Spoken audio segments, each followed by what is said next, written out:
అన్నా హ్మ్. నువ్వు నిన్న వెయిట్ లాస్, హ్మ్. ఫ్యాట్ లాస్ అని చెప్పేసి పిచ్చి పిచ్చి ఏమేమో చెప్పినావు అన్న.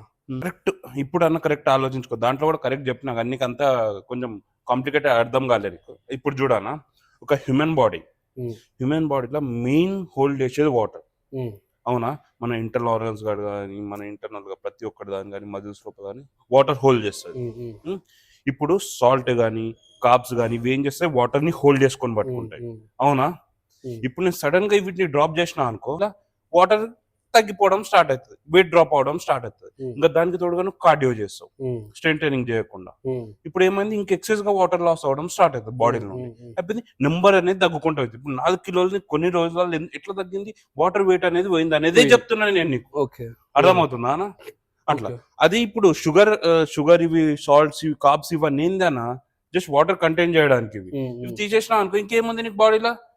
ఏం లేదు. ఇప్పుడు అదే స్ట్రెంత్ ట్రైనింగ్ చేసుకుంటా నువ్వు కార్బ్స్ మెయింటైన్ చేసుకుంటా ఇట్లా ప్రోటీన్ మెయింటైన్ చేసుకుంటా చేసినావు అనుకోనా హ్మ్. మజిల్ అట్లనే ఉంటది. హ్మ్. వాటర్ కంటెంట్ బ్యాలెన్స్ అయితది. హ్మ్. నీ బాడీలో ఏదైతే ఎక్సెస్ ఫ్యాట్ ఉందో ఫ్యాట్ మాత్రమే పోతది. అది ఓకే. చెప్తున్నా. ఫ్యాట్ తక్కువ మనకు పోయిందనుకో వెయిట్‌లో డిఫరెన్స్ చాలా తక్కువ చిన్న చిన్నగా కనబడతది. అది చెప్తున్నా అన్న ఓకే. నేను నీకు. వెయిట్ లాస్ కంట ఫ్యాట్ లాస్ తీయమంటావు. ఫ్యాట్ లాసే చేయాలి. స్ట్రెంత్ ట్రైనింగే చేయాలి. దానికి ప్రిఫరెన్స్ ఇయ్యండి. చిన్న చిన్నగా డిఫరెన్స్ తెలుస్తది. అది ఓకే. చెప్తున్నా నేను నీకు. వాటర్ వెయిట్ తగ్గి ఇది దీనికి దానికి కన్‌ఫ్యూజ్ గాకండి.